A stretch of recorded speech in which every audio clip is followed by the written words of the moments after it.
안녕하세요. 수원민주화운동 계승사업회 운영위원 홍현정입니다.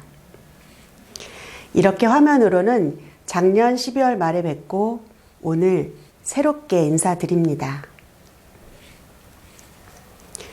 작년 한 해 동안 우리 계승사업회에서는 영상미디어센터를 설립하고 매주 월요일 주간 브리핑을 통해 회의 소식과 민주역사, 시사와 관련된 소식을 전하였습니다. 2월부터 45주간 진행하였으니 1년이 조금 안 되는 시간이었습니다. 오늘부터는 매월 1일 계승사업회가 전하는 민주이야기라는 코너로 이렇게 영상을 통해 다시 인사드리고자 합니다. 여러분의 많은 응원 부탁드립니다. 계승사업회 소식 몇 가지 말씀드리고 본격적으로 민주 이야기를 진행하도록 하겠습니다. 지난주 금요일 2월 24일에는 계승사업회 제11차 정기총회가 있었습니다. 2022년 사업평가와 예결산, 2023년 사업계획 등을 논의하고 결의하는 자리였습니다. 특히 이 자리에서는 수원민주화운동 계승사업회가 올해로 만 10년을 맞이하며 다채롭고 의미 있는 프로그램을 논의하였습니다. 그 첫 번째로 3월 16일 목요일 오후 6시 30분부터 더한파크 1층 대회의실에서 수원민주화운동 계승사업회 10주년 기념 특별기획토론회, 지역시민사회운동의 새로운 나아갈 길, 지역분권과 지역정당이라는 주제로 토론회를 진행합니다. 그리고 가장 중요한 계승사업회 10주년 기념식 및 후원의 밤 행사입니다. 날짜는 4월 11일 화요일 오후 6시부터이며 본 행사는 오후 7시에 진행할 예정입니다. 장소는 화서역에서 도보로 5분 정도, 예전에 농민회관이었죠. DS 컨벤션 1층 대연회장에서 진행합니다. 지금 바로 휴대폰에 일정 저장 부탁드립니다. 한 가지 더, 회원분들과 주변 분들께 10주년 기념 파이팅 영상과 사진 기록을 부탁하러 실무진이 연락드리면 적극 협조해 주시기 바랍니다.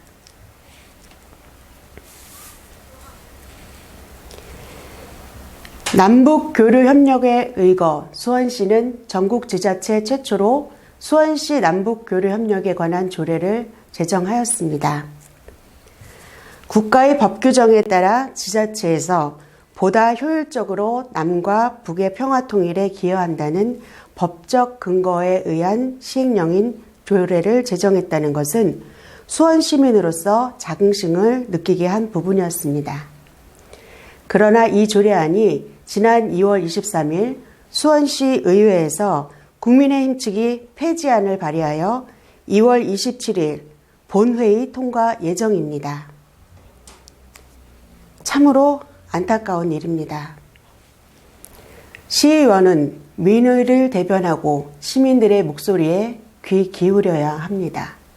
지금 이 시간에도 매일같이 조례 폐지안 반대 피켓팅을 하는 시민들의 모습과 의회 게시판을 꽉 채운 시민들의 목소리가 안 들리나요?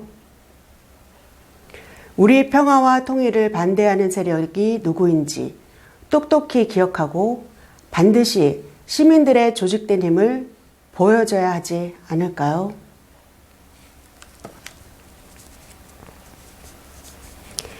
작년 가을부터 수원역 11번 출구 앞 로데오 거리에서는 매주 토요일 윤석열 퇴진과 김건희 특검 수원시민 촛불 집회가 진행되고 있습니다.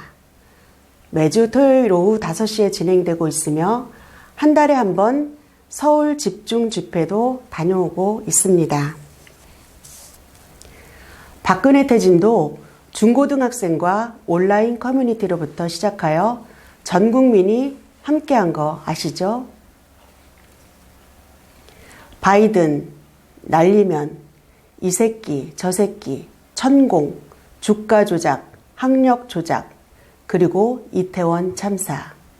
그리고 건폭이라는 신조어까지 만들어내는 건폭이 경찰 수사권까지 움켜쥐려다 학폭에 걸려버렸네요. 국민이 너무 슬퍼지는 세상입니다. 네, 저는 여기서 마무리하고요. 이제 바로 이어서 계승사업회 민주사랑방으로 이어가겠습니다.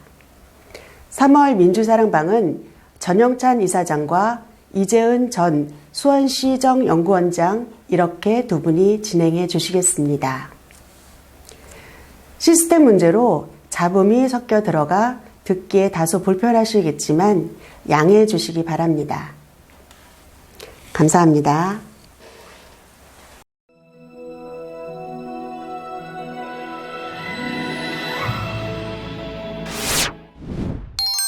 네, 안녕하세요.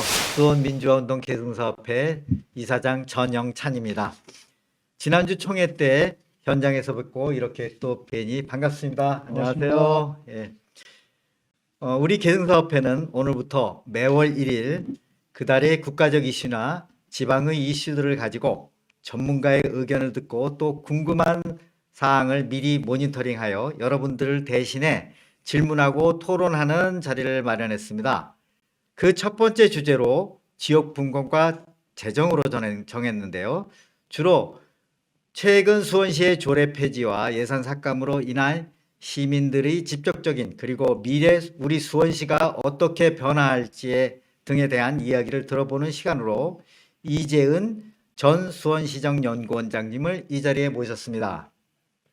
이재은 원장님은 수원시를 비롯해 고양시정 연구원장 그리고 경기대학교 부총장으로 활동하시면서 지역분권과 재정에 대해서는 대한민국에서 최고의 전문가이십니다. 그리고 우리 계승사업회 고문이시기도 합니다. 안녕하세요. 안녕하세요. 예, 우리 원장님께서 너무 분치를 많이 해주셨는데 재정학을 전공하고 지방재정을 강의했던 40여년간 해왔던 사람입니다. 근데 오늘 이렇게 민주화 계승사업회의 원래 사업으로 저렇게 초청해 주셔서 고맙습니다. 예, 이재현 원장님. 예. 우선 지역 분권과 재정에 대해 어떻게 재정이 지역에 배분되고 지역에서는 지자체장이 어느 정도 예산을 사업에 쓸 수 있는지 그리고 그것이 해마다 어떻게 정해지는지 그걸 좀 설명해 주시기 부탁드립니다. 예.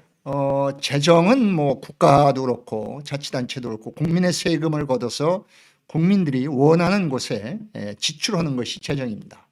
근데 그 과정에 국민들이 진짜 원하는 게 무엇인지가 중요한데 지방재정도 마찬가지입니다. 주민이 납부하는 지방세를 가지고 주민들의 삶에 필요한 그런 여러 가지 시설들을 제공하기도 하고 또는 서비스를 제공하기도 하는 것이 지방재정입니다. 그런데 우리나라 지방재정은 지방자치가 복원될 때부터 자치를 충분히 시행할 수 있을 만큼의 재원 배분이나 권한 배분이 되지 않았습니다. 그래서 대부분의 단체들이 중앙정부의 통제 속에서 중앙정부의 지원을 받아서 재정을 운영하고 있습니다. 수원시 같은 경우도 그래도 우리나라 243개 자치단체, 광역 17개, 기초 226개에서 243개 자치단체 중에 중앙정부의 지원을 받지 않고 운영할 수 있는 능력을 갖고 있는 몇 안 되는 자치단체임에도 불구하고 여전히 중앙정부에서 주는 지방교부세라든지 또는 국고보조금을 통해서 많은 부분을 재원을 조달하고 있습니다. 그럼에도 불구하고 수원시 정도의 자치단체 특히 우리 인구 100만이 넘는 그런 그 자치단체로서는 충분히 자율적으로 운영할 수 있는 재원을 가지고 있다고 얘기할 수 있겠죠. 예, 저희가 국민으로서 세금을 내고 있는데 네. 저희는 국민으로서 저희가 내는 세금이 다 우리를 위해서 쓰여진다고 믿고 있는데 그게 제대로 사용되는지 궁금합니다. 그리고 저희가 내는 세금은 그게 지방세인지 국세인지 잘 모르거든요. 예. 그래서 어떤 거는 지방세고 어떤 거는 국세고 또 국세는 어디에 쓰이고 또 그중에 지방에 배분되는 건 어떤 원칙으로 배분되는지 좀 설명해 주십시오. 예. 사실은 국민들은 세금을 낼 때 이것이 국세인지 지방세인지 모르는 것이 대부분입니다. 그런데 이제 가장 쉽게 설명을 드리면은 최근에 뭐 좀 문제가 됐던 종합부동산세 같은 경우는 일단 중앙정부가 걷습니다. 그러니까 국세인데, 그런데 또 이제 그 종합부동산세는 국세이긴 하지만 거두어들인 수입을 모두 자치단체들을, 즉 수도권 지역에서 주로 많이 거치는데 비수도권 지역에 재정이 어려운 단체들에게 지원하는 자금으로 쓰여지고 있고요. 그다음에 여러분들이 또 가장 민감하게 받아들이시는 것 중에 하나가 재산세일 겁니다. 그 재산세는 지방세로 기초자치단체가 걷는 그런 세금이 되겠고요. 그 이외에 이제 직장 생활하시는 분들은 예를 들면 월급을 받으면 그 중에 소득세라고 띄입니다만 그 소득세 중에서 일부는 국세, 그러니까 전체 소득세 중에서 국세로 내는 돈이 100이라고 하면 그 중에 10을 지방소득세로 내고 있습니다. 그래서 우리 국민들이 110, 그러니까 100원의 국세를 낸다고 그러면은 거기에 10원의 지방소득세를 합쳐서 110원의 소득세를 내고 있는데 월급을 받을 때는 그걸 한꺼번에 공제를 하기 때문에 이게 뭐 국가로 들어가는지 또는 자기가 살고 있는 자치단체로 들어가는지 잘 모르는 게 일반적입니다. 더더욱이 그 재산세 같은 경우는 내가 살고 있는 자치단체에 직접적으로 납부하는 세금이기 때문에 바로 이 관계가 확인될 수 있는데, 소득세는 원천징수라고 해서 내가 근무하는 직장에 납부를 하는데 그 이제 직장이 서울에 있으면 서울에다 납부를 합니다. 수원에 사는 사람이 서울에 근무를 해도 서울에 있는 회사 본사에 주소지가 서울로 돼 있으면 거기에 납부한 소득세는 서울로 냅니다. 반대로 서울에 사는 분이 수원에 와서 있는 회사에 근무를 하면 수원에 회사에 대한 소득세는 수원시에다 납부를 합니다. 그래서 지방세이기도 하지만 직접적인 주소지와는 관계없이 징수되는 세금도 지방소득세에 있고요. 또 기업을 하는 분들은 법인소득세를 내는데 역시 똑같이 법인소득세의 10%에 해당하는 부분을 지방소득세 법인분이라는 형태로 해서 납부하는데, 그거는 특히 이제 법인세를 모든 회사들이 본사에서 납부를 하기 때문에 본사에 모두 지방소득세도 본사에서 걷어서 각 지역에 있는 그 회사의 공장 넓이 또는 공장에 근무하는 종업원 수 이런 걸 고려해서 또 나눠줍니다. 그러니까 실제로 우리 지역에 있는 회사가 우리에게 얼마를 내느냐는 이제 중앙에서 배분되는 액수로 알게 되지 직접적으로는 알 수 없는 구조가 있습니다. 이렇게 우리나라 조세 구조가 매우 복잡해서 일반 시민들이 이게 국가로 내는 건지 지방으로 내는 건지 알기 어렵습니다. 그런데 더 큰 문제는 우리나라 전체적으로 보면 국민들이 내는 세금 100으로 했을 때 중앙정부에 내는 세금이 대략 한 73% 내지 74%입니다. 그리고 이제 26% 정도를 지방세로 납부합니다. 그런데 실제로 국가에 낸 76% 세금 중에서 약 그러니까 26% 그러니까 50% 정도가 그러니까 국민이 쓰는 지방이 쓰는 돈과 중앙정부가 쓰는 약 5대 5인데 지방세로 거둔 돈은 26%밖에 안 되기 때문에 나머지 한 24% 정도를 지방교부세라는 이름 또는 국고보조금이라는 이름으로 지방으로 다시 오죠. 예, 그러면 제가 생각할 때는 자기가 낸 돈이 자기 동네에서 다 쓰였으면 좋겠다고 누구나 좀 생각할 수 있다고 생각하거든요. 또 그거에 대한 부작용으로 부자 동네, 소위 부유한 지역에서는 세금이 많이 거치니까 더 많은 세금이 쓰여서 반대로 가난한 지역에서는 세금이 없어서 더 열악한 환경이 되고 그렇습니다. 이런 문제가 있는 거를 국가에서 적절하게 배분해 주는 것도 필요하다고 생각하는데 예. 그래도 그 지역에 있는 소속감을 높이기 위해서는 자기 지역에서 거둔 세금을 어떻게 쓰는지 그런 것들을 좀 그 지역의 시민들한테 잘 설명해 줄 필요가 있지 않을까요? 그렇습니다. 우리나라가 60년대 경제개발 계획을 하면서 불균등 발전 정책을 썼기 때문에 지역 간의 격차가 아주 큽니다. 그러니까 지역 간의 뭐 소득 격차만이 아니라 각종 시설이나 이런 것들의 격차도 굉장히 큰데, 거기다가 이제 경제발전이 한참 이룩된 1991년에 지방자치가 복원되면서 기왕에 잘 살게 된 지역과 이미 못 살게 된 지역이 똑같은 조세제도를 가지고 실시했기 때문에 재정 여건이 어려울 수밖에 없습니다. 뭐 우리 수원시는 수도권에 있기 때문에 그나마 괜찮은 지역이지만 흔히 우리가 수도권, 비수도권 얘기할 때 비수도권 지역들은 도움을 주지 않으면 도저히 지역 자치단체를 운영할 수 없을 정도입니다. 예를 들어서 그런 거는 이제 자기 지역에서 걷는 돈을 가지고 자기 지역에서 쓰는 돈의 몇 퍼센트를 조달하느냐 이 비율을 재정자립도라고 얘기를 합니다. 그래서 우리가 우리 지역에 낸 지방세와 또 우리 지역에 낸 세외 수입, 예를 들어 여러분들이 뭐 주민증을 발급할 때 낸 수수료라든지 또는 청소 뭐 이런 걸 통해서 낸 수수료라든지 이런 것들을 모두 이제 세외 수입이라고 부르면 이 지방세와 세외 수입을 합친 것이 전체 수입 중에서 몇 퍼센트를 차지하느냐 이게 재정자립도입니다. 그런데 우리나라 재정자립도가 지방자치가 복원될 당시에는 평균적으로 한 67% 정도 됐었는데 그게 30년 동안 계속적으로 낮아져 가지고 지금은 40, 한 5, 6%밖에 안 됩니다. 그러니까 중앙정부에서는 재정분권을 한다라고 30년 동안 이야기를 했는데 거꾸로 재정자립도는 지속적으로 낮아졌죠. 근데 그 이유 중에 하나가 중앙정부가 세금을 걷어서 지역에 나눠준다라는 명분으로 해서 국세를 많이 걷고 지방세를 적게 주기 때문에 그렇습니다. 그런데 그렇게 재정이 어려운 지역에 도와주는 돈 중에는 꼬리표가 안 달린 돈이 있고 꼬리표가 달린 돈이 있습니다.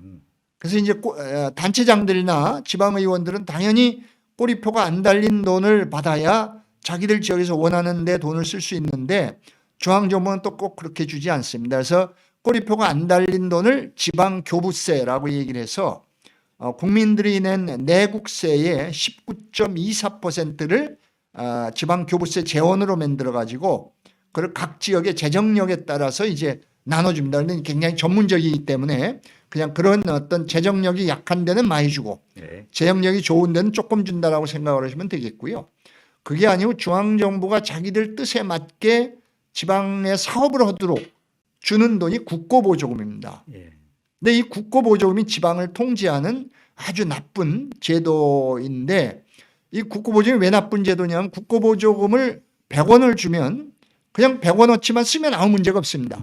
그냥 뭐 우리 지역에 다리 하나 놔주는가 보다 우리 지역에 뭐 체육관 하나 만들어주는가 하는데 100원을 주면 당신들이 거둔 돈 100원을 보태서 200원을 가지고 사업을 안 하면 이 100을 쓸 수가 없다. 이렇게 보조금을 낸 거를 지방비 부담 의무라고 얘기를 하는데 그러니까 가뜩이나 우리 지역에서 거둔 세금이 적은데 중앙정부가 원하는 사업을 하는 데다가 우리 돈을 갖다 보태면 우리가 스스로 거둔 돈을 가지고 우리가 자유롭게 쓸 수 있는 돈 자체가 줄어들지 않겠습니까? 그러니까 이제 지방의 자율성이 떨어지는 아까 말씀드린 지방자치를 복원할 당시에는 재정자립도가 67%였는데 30년이 지난 지금 시점에는 그게 50% 이하로 떨어졌다는 건 그만큼 중앙정부가 지방을 자기들 뜻에 맞게 통제하는 수단으로 국고보조금을 활용하고 있기 때문에 그렇습니다. 그러면 결국 이 돈이 소위 권력이 돼가지고 그렇습니다. 중앙이 지방을 더 통제한다는 느낌이 드네요. 그렇습니다. 실제로 그렇습니다. 그렇죠. 또 한편으로는 지금 국고보조금이라는 소위 지방에 꼬리표가 달린 돈을 줄 때 저희가 들을 때는 이제 저희 기초연금인가요? 뭐 등등 노령연금, 기초노령연금. 그것도 지방정부에서 또 얼마를 주고 중앙정부에서 주고 그렇게 합쳐서 얼마씩 주는 걸로 알고 그런 사업이 많은 걸로 아는데 그게 아까 제가 말씀드린 지방비 부담 의무입니다. 한편으로는 대한민국 국민이면 다 같이 혜택을 받아야 되기 때문에 또 필요한 것 같기도 하고 또 한편으로는 지방이 뭐 운신할 수 있는 우리가 시장이나 군수나 도지사를 뽑아놨지만 그 사람들이 돈이 없으니까 제대로 된 사업을 못하는 또 이런 문제도 있네요. 그럴 수도 있습니다. 두 가지가 또 어떤 면에서는 전 국민한테 골고루 혜택이 돌아간다는 것도 있지만 지방에 우리가 우리 나름대로 살림을 하겠다는 데서는 족쇄가 되는 게 있네요. 그렇습니다. 그런데 이제 문제는 그 어떤 사업이 정말 전 국민을 위한 거라면 그건 지방정부가 할 일이 아니죠. 중앙정부가 할 일인 겁니다. 그러니까 기초노령연금 같은 거는 노인들의 빈곤 상태가 이제 사회적 문제가 되니까 국가적으로 해결하려고 하면 그거는 이제 국가 사무가 되는 거죠. 그런데 우리나라는 국가 사무인데 그거를 지방에다가 위임을 해가지고 위임 사무로 만들어 놓고 위임을 했으면은 그 돈을 다 중앙정부가 지원을 해야 되는데 조금만 줘. 그러니까 뭐 노령용 같은 건 대부분을 주기도 하고 지방비보다만 조금 하긴 합니다만 어떤 경우는 국고가 주는 돈 한 30%만 주고 나머지 70%는 지방 돈을 보태라고 하는 경우도 있습니다. 아, 예. 이런 것처럼 국가 사무인 것은 전액 국가가 책임을 지고 이제 지방 정부는 그러면 국가가 하지 못하는 일 중에 사각지대 같은 데가 있지 않겠습니까? 예. 그럼 이제 그런 것 지역에 따라서는 노인이 진짜 많은 지역도 있지만 또 이제 젊은이들이 많이 살아서 아이들이 더 중요한 지출의 대상이 되는 그런 지역도 있거든요. 그럼 그런 지역에서는 단체장들이 우리 지역은 노인 문제는 그냥 중앙정부가 지원하는 사업으로 그대로 하고 나머지 예산은 아이들을 위해서 좀 더 써야 되겠다 이렇게 할 수도 있는데 중앙에서 그냥 일괄적으로 뭐 노인정도 줘라 또 노인들에겐 돈을 얼마를 줘라 또 노인회에는 매달 얼마씩 지원해라 뭐 이런 식의 지침을 다 줘버린다는 거죠. 예. 그러면 지역에 따라서 이제 자율성을 갖고 정말 주민들이 우선적으로 원하는 게 뭔지를 결정. 모든 걸 한꺼번에 할 수 있는 정부는 어느 나라도 없습니다. 그러니까 그때 그 지역에 따라서 주민들이 가장 우선 가려워하는 것이 뭔지를 이제 잘 살펴서 해야 되는데 지금은 중앙정부가 과도하게 통제를 하기 때문에 그런 걸 하지 못하는 게 문제가 되는 거죠.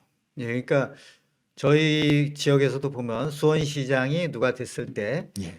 이러이러한 사업이 꼭 필요하다는 공약으로 당선이 되면 그런데 이제 재정이 필요하지 않습니까? 예. 그래서 이제 그런 사업을 하고 다시 또 시민들로부터 거기에 대한 평가를 받아서 재정이 그렇습니다. 되기도 하고 이렇게 돼야 되는데 그렇습니다. 지금 보면은 사실 이 재정 부분에 지방 재정 부분에 대해서는 그런 효과는 별로 없는 것 같네요. 그렇습니다. 그게 이제 모두에 말씀드렸던 원초적으로 재원 배분이 중앙에 집중되고 지방에는 재원을 조금만 배분하다 보니까 이제는 국회의원도 단체장도 지방의원도 심지어는 주민들까지도 우리 지역에 필요한 사업이 있으면 우리가 세금을 더 내서 하겠다는 생각보다는 그냥 무조건 중앙정부에서 영향력 있는 사람이 또 그걸 능력이라고 얘기를 하는데 네. 능력 있는 사람이 가서 돈을 받아와서 해주기를 원합니다. 그런데 그 돈도 국민이 낸 세금입니다. 그러게요. 결국 어느 지역이 더 많이 가져가면 네. 다른 지역이 못 가져가게 되죠. 예. 그럼 어느 지역에 진짜 중요한 사업이 필요한데도 권력이 뭐 대통령을 배출한 도시다. 그래서 거기에서 돈을 많이 가져가 버리면 국가 중앙정부에서 꼭 필요한데 돈을 못 쓰게 되는.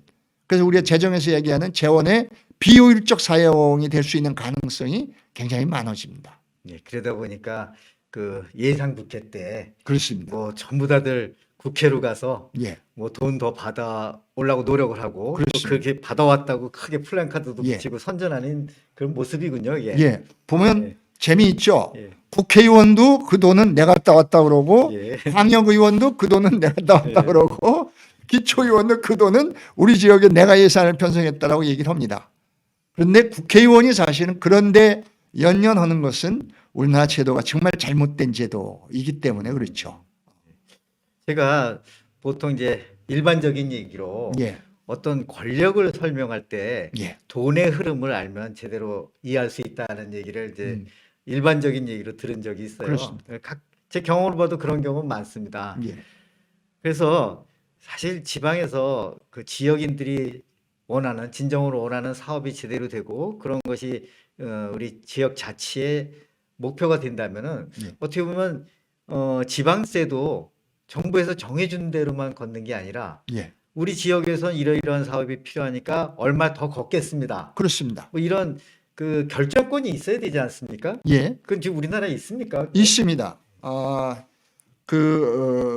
소위 이제 지역에서 탄력 세율이라고 얘기를 해서 지방세법에 보면은 이제 모든 세목이 아니고 일부 세목은 탄력 세율을 규정하지 않았습니다. 그러나 대부분의 세목들에는 탄력 세율이라고 해서 법정 세율이 가령 10%면 아래 위로 5% 범위 안에서 세율을 높일 수도 있고 세율을 낮출 수도 있도록 되어 있습니다. 그런데 이제까지 우리나라에서 세율을 높인 적은 거의 없습니다.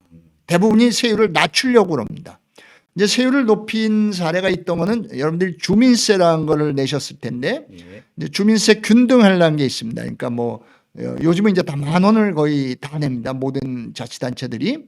그런데 그 10,000원을 내는 게 아니라 과거에는 뭐 인구 규모에 따라서 많은 데는 5,000원 또는 적은 데는 뭐 군 단위 1,500원 이렇게 내도록 돼 있었는데 충청북도 보은군이 가장 먼저 그걸 실시했습니다만 그 주민세를 거기는 1,500원만 걷어내면 10,000원을 걷었습니다. 그러니까 굉장히 많이 서울 시민이 그 당시에 5,000원 내고 있었는데 보은 군민 입장에서 보면은 엄청나게 세금을 올린 게 되는 거죠. 예. 근데 사실은 보은 군민 전체가 몇만 명, 5만 명도 안 되는 인구였기 때문에 그렇게 걷어봐도 몇 억도 안 되는 그런 돈이었습니다만 그때 군수가 왜 그렇게 했냐면은 자, 우리가 이런 정도의 노력을 보여서 자체로 부담을 하고 있으니 중앙정부 당신들도 우리를 좀 더 도와줘야 되지 않겠느냐 이런 이제 상징성을 위해서 그랬습니다. 그 이후에 이제 뭐 한 10여 군데가 그런 경우를 보였지만 그 이외에는 거의 탄력세를 통해서 세금을 더 거둔 단체 없습니다. 그런데 2005년도인가 종합부동산세를 처음 도입할 때 노무현 정부가 재산세 과표를 매년 조금씩 올리는 정책을 썼습니다.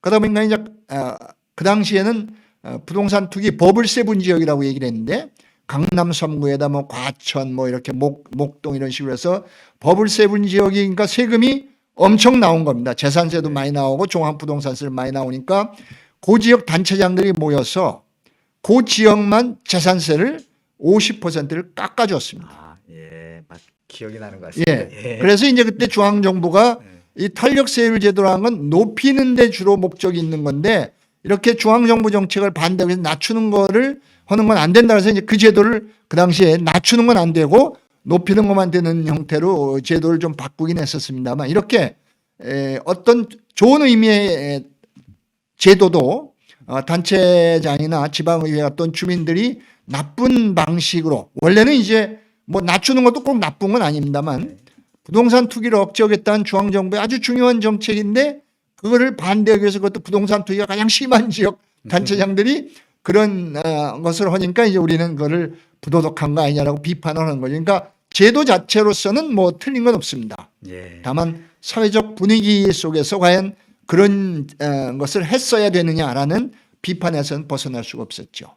예, 저도 납세자로서 세금 많이 내는 것보다는 세금 그렇습니다. 예, 그건 적게 뭐 누구나 내고 똑같습니다. 싶거든요. 예, 그렇지만 그 지역에서 일을 하기 위해서는 아까도 권력 뭐 이런 거 예, 말씀하셨지만 재정이 꼭 필요한 것이고 예. 그 재정은 결국 거기에 참여한 모든 분들이 십시일반하는 그런 심정으로 세금으로서 내는 건데 예, 사실 뭐 요즘 횡재세 얘기도 나오지만 그렇습니다. 좀 많이 버는 사람들이 좀 더 많이 내고 또 부자들이 좀 더 내고 예. 가난한 사람들이 좀 적게 부담하면서 그 소위 이전소득이라나 할까요? 예. 그래서 전체적으로 사회적으로 불평등도 줄이고 예. 모두가 잘 사는 사회가 됐으면 하는 그런 측면에서 예. 지역마다 이렇게 세금을 줄여주는 것보다 아까 보은군의 그 한 군데에서 이제 주민세 올린 건 말씀하셨지만 조금 그거보다는 더 폭넓은 그 지자체가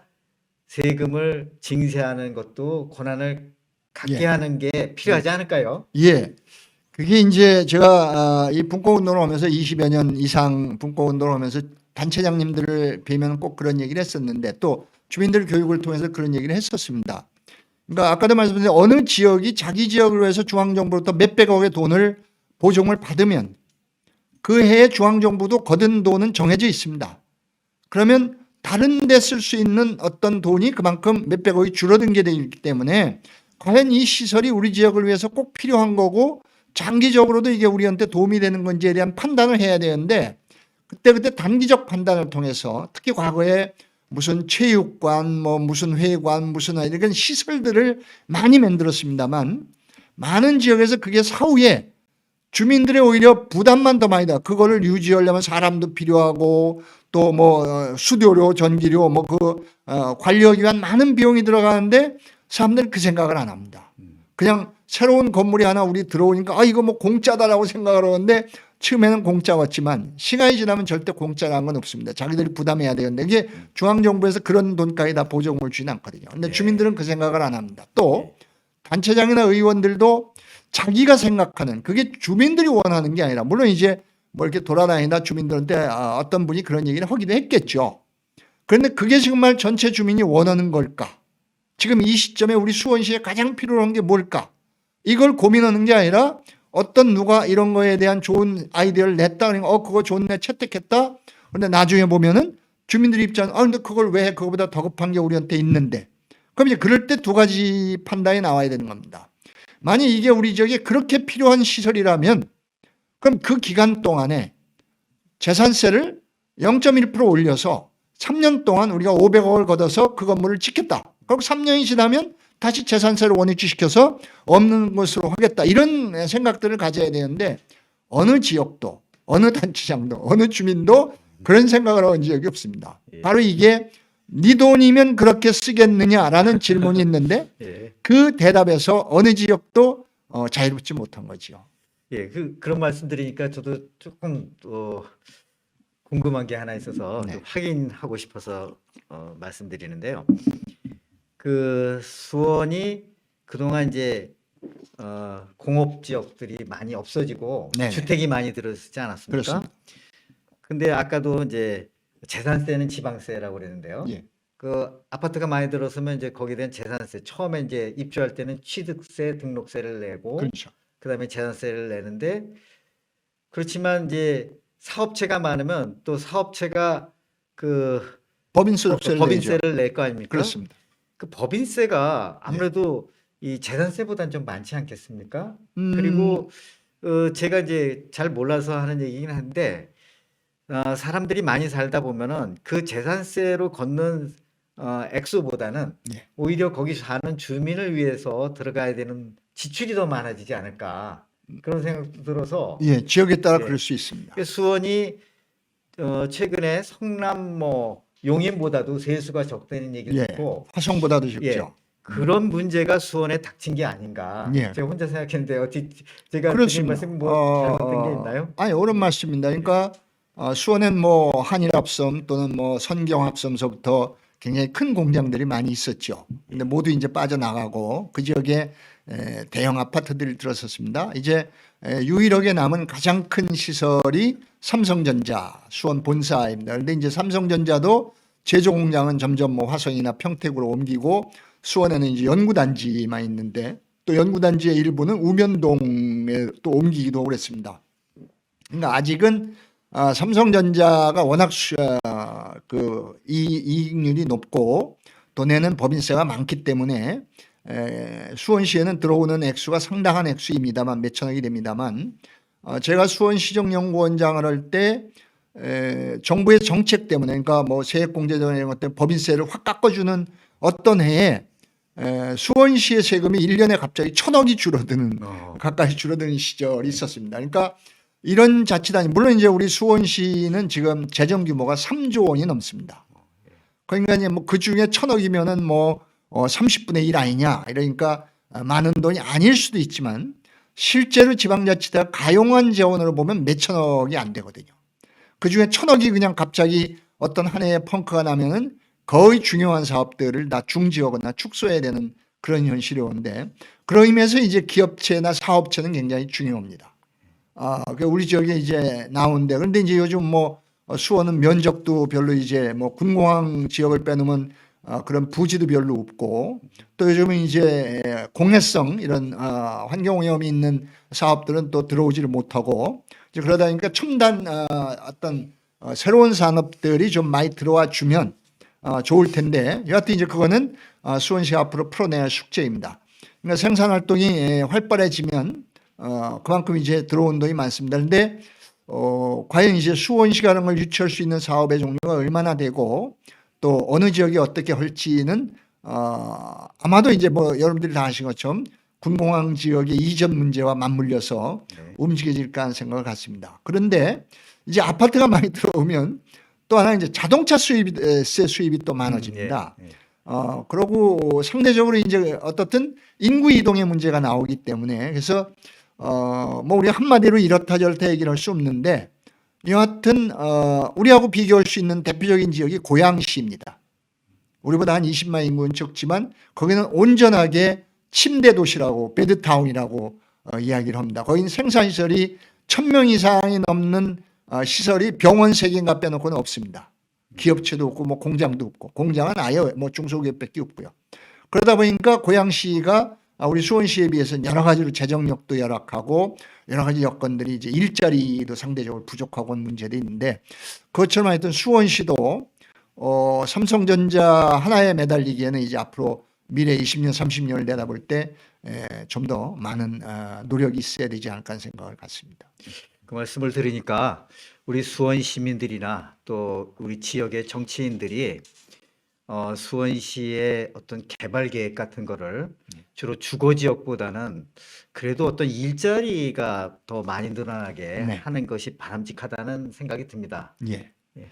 그 지역 경제는 근데 이제 이렇게 꼭 큰 공장이 들어오는 것만 좋은 게 아니라 네. 우리 지역 내에서의 순환을 많이 하는 게 좋은데 예. 이제 그 순환이 오히려 적고 그게 다 서울이나 다른 지역하고의 순환 속에서 빠져나가는 문제들도 있습니다. 그게 이제 뭐 흔히 얘기하는 대형 마트라든지 이런 이제 수도권 우리는 수도권이기 때문에 그나마 적은데 비수도권 지역에서는 그 문제도 굉장히 큰 문제 중에 하나입니다. 그러니까 대형 마트가 들어오면 지역에 있는 뭐 중소 상인들이 전부 망하고 그러다 보면 또 그렇게 해서 거기에 들어온 돈은 그날 저녁에 바로 본사로 송금이 되거든요. 자기 지역에 쓰질 않습니다. 이제 이런 문제들도 사실 우리가 좀 세밀하게 살펴보고 우리 수원 지역에서 움직이는 돈들이 우리 수원 지역에 많이 떨어져서 계속 우회 생산으로 가면 그것도 또 상당한 파급 효과를 갖는 측면도 있습니다. 예. 그 얼마 전에 우리 수원시가 예. 그 중앙정부로부터 그 보조금을 받는 예.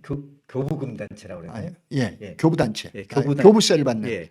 교부 단체로 다시 바뀌었다고 그러는데 예. 그것이 갖는 의미는 어떤 겁니까? 예, 사실은 우리나라 지방교부세 제도가 저희 전문가 입장에서 많은 문제점이 있는데 행정안전부가 그걸 영 시정을 하지 않습니다. 예를 들면 한 예를 들어서 원래 이제 지방교부세라는 돈은 그 지역이 우리가 125만 특례시인데 이 시를 유지하려면은 뭐 공무원 수도 일정한 수가 필요할 거고 다양한 사회 간접 자본 또는 시설들도 필요할 것이고 또 주민들에게 주는 일정한 여러 가지 복지 사업들도 있고 해서 그거를 이제 행정안전부에서 평가를 합니다. 그럴 때 그런 거를 기준 재정 수요라고 얘기를 합니다. 평균적으로 어느 지역이나 똑같이 가야 되는 것들. 그다음에 이제 재산세 제도는 모든 자치단체들 그러니까 광역시나 특별시를 빼놓으면은 기초자치단체 세목은 똑같습니다. 시나 구는. 그러니까 이제 이것을 이제 85%를 기준으로 해서 내년에 이 정도 세금이 거치겠다라는 거를 행정안전부가 역시 또 평가를 합니다. 그걸 기준 재정 수입이라고 얘기를 합니다. 그래서 이제 기준 재정 수요가 있고 기준 재정 수입이 있는데 99%는 그러니까 우리나라의 불교부 단체는 뭐 5손가락 안에 서울, 경기도, 화성시, 성남시, 용인시 뭐 또 아마 최근에 뭐 남현주시 어딘가 새로 들어간 걸로 알고 있는데 이렇게 빼놓으면 나머지는 다 써야 되는 돈이 꼭 들어오는 돈보다 적습니다. 이런 걸 교부단체라고 그럽니다. 그런데 이 교부단체라는 게 자치단체가 약간만 또 장난을 치면 장난이란 말하면 하여튼 트릭을 부리면 이게 교부단체가 불교부단체가 될 수도 있고 불교부단체가 교부단체가 될 수도 있습니다. 예를 들어서 국고보조금을 많이 받으면 재정자립도가 떨어집니다. 이상하죠? 네. 재정자립도가 높은 게 좋은 건데 그런데 그 지역이 국고보조금을 많이 받으면 지출은 커지는데 원래 걷는 돈은 그대로 있으니까 재정자립도가 떨어집니다. 그러니까 이제 제도가 잘못된 제도이죠. 그래서 이제 우리가 원래 이제 수원시는 그 아주 지속적으로 자치단체 복원 이후 91년 복원된 이후 거의 한 2017년까지는 지속적으로 불교부 단체였습니다. 그런데 2016년도에 박근혜 정부가 아마 여러분도 아실 겁니다. 뭐 데모하라고 저 광화문 가신 분도 있을 거고 저는 그것 때문에 벌금형까지 받았습니다. 제가 추진위원장 하면서.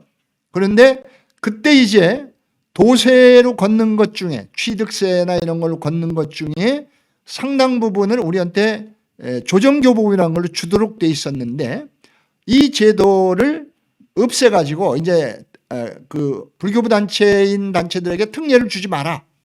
그래서 똑같이 이제 해가지고 인구 기준과 재정자립도 기준 이런 걸 넣다 보니까 인구 기준 우리가 많으니까 불리하지 않은데 재정자립도 우리는 상대적으로 경기도 다른 단체보다 높은 데 들어가니까 우리 돈이 그 해에 아마 한 1,800원인가가 줄어들었습니다.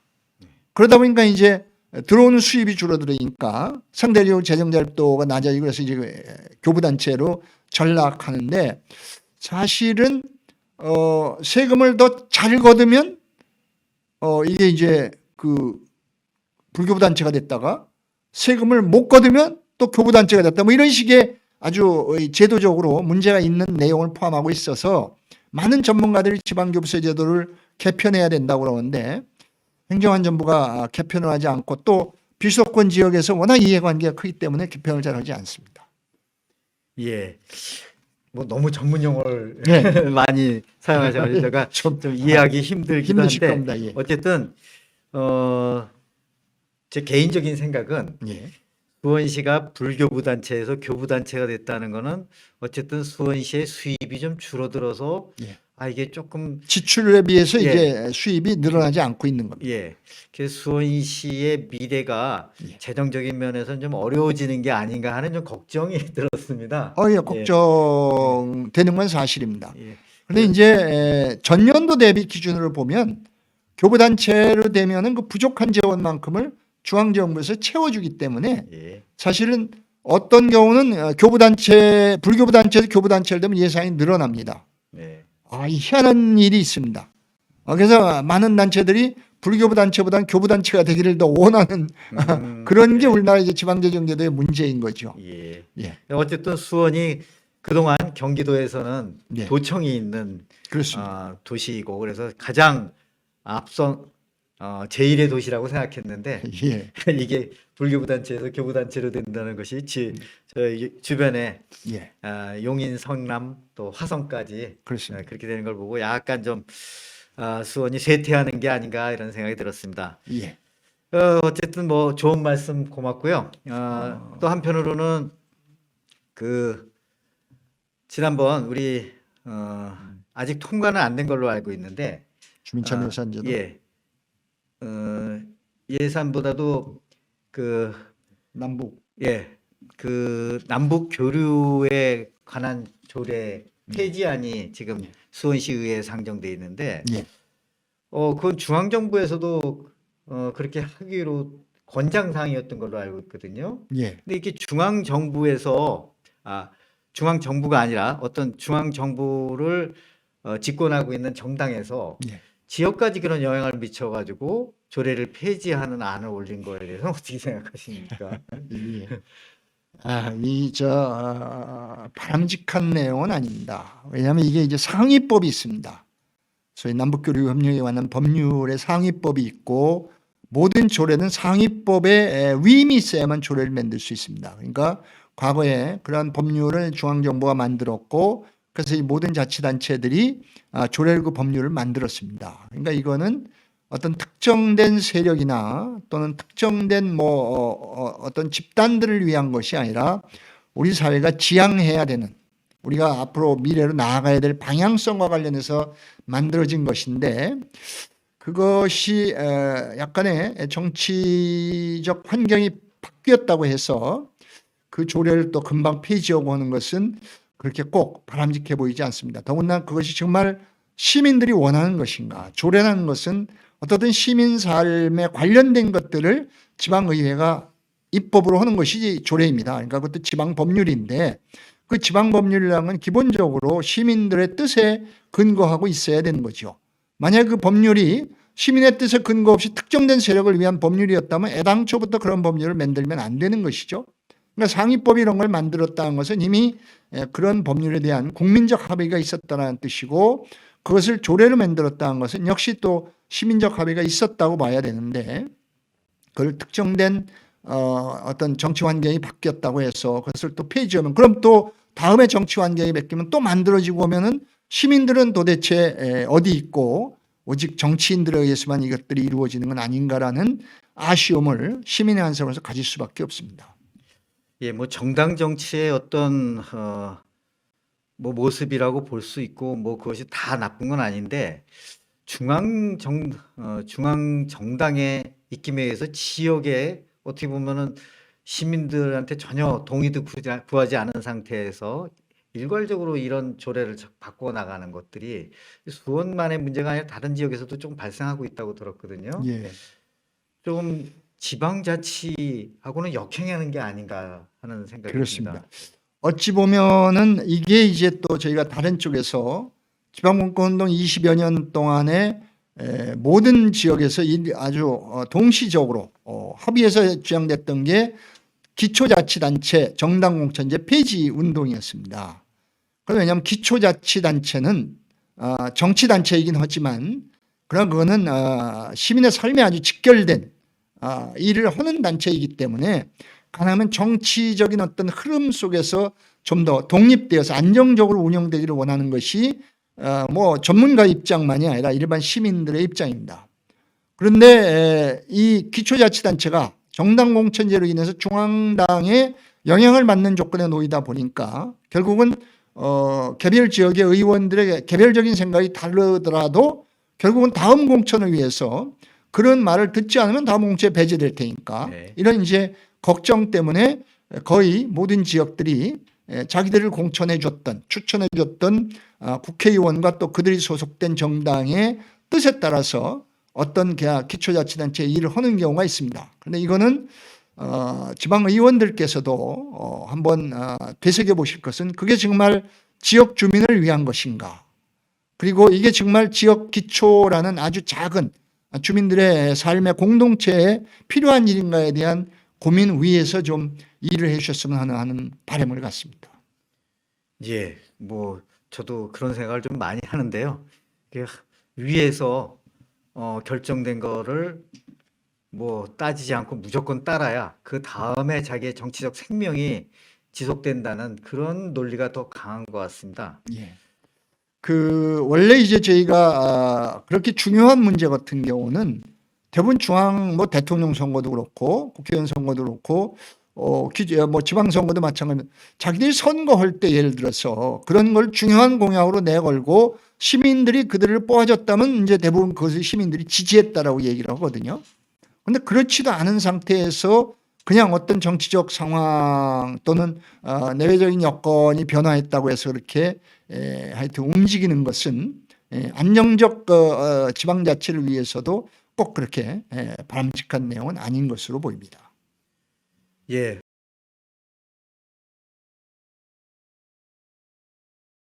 주민 참여 예산에 대해서도 예. 우리 교수님이 또 예. 생각하신 걸 말씀해 주시기 부탁드립니다. 예. 지방자치는 지역이 스스로 알아서 지역의 문제를 해결하는 것입니다. 그때 가장 중요한 지역은 주민입니다. 그래서 주민의 뜻에 따라서 움직이는데 우리가 직접적으로 할 수 없기 때문에 대의민주주의를 하죠.